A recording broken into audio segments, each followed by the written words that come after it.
Hi Plant Kids! Good afternoon! Nandito na naman po tayo sa ating new episode at pinamis ko man na hindi na ako magpa-plant haul. Meron na naman. Wala na katapusan ng plant haul kasi nga laging may sale. Ano ba? Nahihirap. Hindi. Pero at the same time kasi yung mga nakukuha ko kasi wala pa talaga ako. Except for two nga ba? Yes, two na nagandahan ako dahil mura. Okay? So, samahan nyo ako. Ngayon, ang pa-plant hold natin dito ay yung mga agave, cactus at saka sanse. Yung mga sanse na yan, may kasama yan na mga house plants na pinesto ko na. Hindi ko na naantay yung ano. Okay? So, samahan nyo ako ngayong hapon. Yan. So, dalawa yung plant haul natin ngayon. Isang cactuses from, again, Erda Rico Hermoso from Baguio. And mga ornamentals or house plants from Siena's Garden in Bulacan. Okay? So bakit ganito karami? Kasi yung may mga halaman tayo na isasama natin sa mga existing pots natin. Meron tayong i-repot. Tapos meron tayong tatanim at pagsasamahin. Okay? So samahan nyo ako ulit. Let's go! Ito na! So ang una natin gagawin ay siguro tanggalan muna natin ng mga lupa. No? Tapos uunahin ko yung mga mix in ng mga bagong plants dun sa luma. Ay sa luma. Okay? Let's go.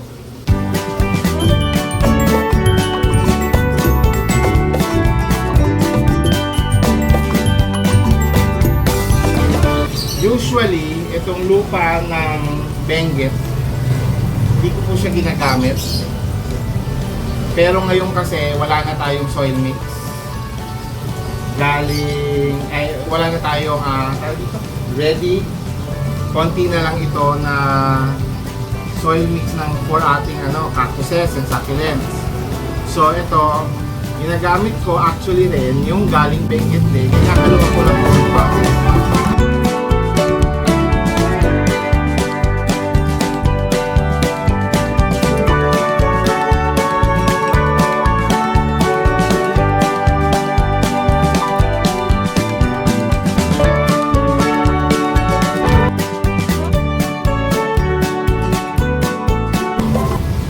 Para sa cactuses, huwag kayong manghinaya na maraming pangis. Kasi hindi nakakasakit sa kanila ang pangis. Mas nakakatulong sa kanila ang maraming pangis. Kasi ginagawang gritty ng pangis ang soil mo. So mas madaling mag-drain. Gusto ko namang ginagamit ang pangis ay ang lupa na galing Benguet kasi sanay na yung mga bukod sa sanay na pati yung mga halaman na itatanim ko sa lupa ng yun, pa siya, mataba pa siya. Okay? So siguro magsimula na tayo magtanim para makabawas din tayo.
ayan po, natapos na natin ang ating lipat.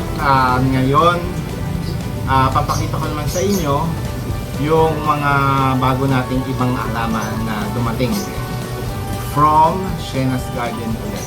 Okay? So, ito, mga to, hindi ko pala sa inyo na ID ito kanina. Ito po ay blue coral. Ito po ay grafted mirio, I think. And then this is Sansevieria. Lagay ko na lang dyan yung yung kanyang ID, nakalimutan ko. And then ito rin, I forgot. And then ito repot lang naman yan. And then this is a variegated gymno. And then this is a grafted I forgot. Nagmamadali na kasi yung utak ko eh. And then ito, hindi ko rin maalala. Nandyan lang lahat yan. I will put it there. And then this one is a stinky. Classic to na stinky. Tapos ito yung bunny ears na hindi daw spiky. Pero nangangati yung kamay ko ngayon. Hindi ko alam kung ano. Kung dito yon, pero hindi ko naman hinawakan kasi to. So hindi daw to spiky, pero hindi ko na tinry. And then ito is a rare cactus. I forgot din the ID. And then of course our foxtail na yellow. Okay, kasi nga gusto kong magkasama sa lumago na ulit ito dahil kumangit na yung mga nabili natin. Dati ang hahaba yung mga nabili natin kasi napabayaan natin sa delay kaya natuyo. Okay? So punta muna tayo dun sa garden. Pakita ko sa inyo kung ano yung mga ibang halaman na galing kay Shena's Garden.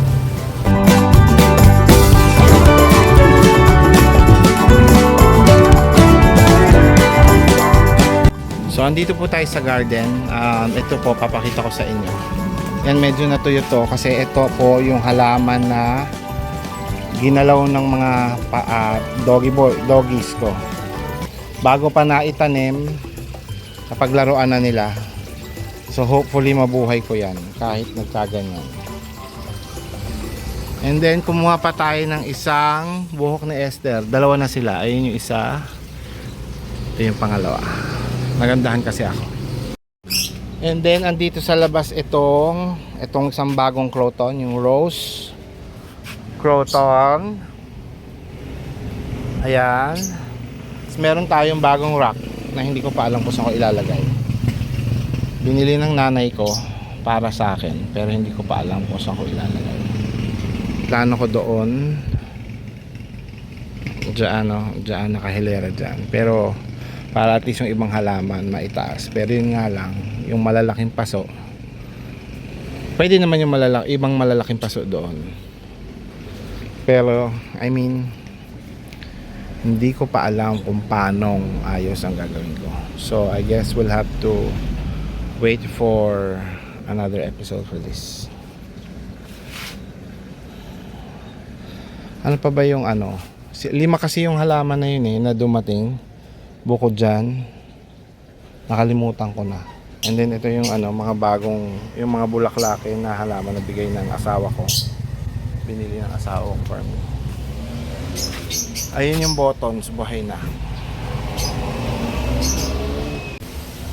So dito na po natin i-end ang video. Maraming salamat po sa pagsama niyo ulit. At I am aiming for yung plants talaga natin na ayusin ang mga garden, or mag-focus tayo sa mga few plants and how to care for it in the next few episodes. Papakita ko sa inyo, pag-uusapan natin ang mga klase ng halaman na meron tayo, and then paano alagaan ang mga ito. So thank you very much for our plant family and our team promote headed by Nori Ogani Official. At ang mga kasama natin dyan sila Mama Donna.tv, Ate Josephine Bauyon, Weng BTE Halamanay, Rolzil's Vlog, Leon Lynn's Garden, A Day with Mama E, sa aming Bakuran Vlogs, at ang ating iba pang mga kasama. Nandyan po sila Jeremy Hermano, Mami Luz TV, Igorotak Mountain, Yong's Channel, Shining G, at ating mga regular viewers na sila Primitive Pulsar, Chumasinas at Core Christy Vlogs. Okay, kung may nakalimutan po tayo, babawian po natin next time. Alright, so this is Plant Tatay Barry Patipolo saying bye, plant kids.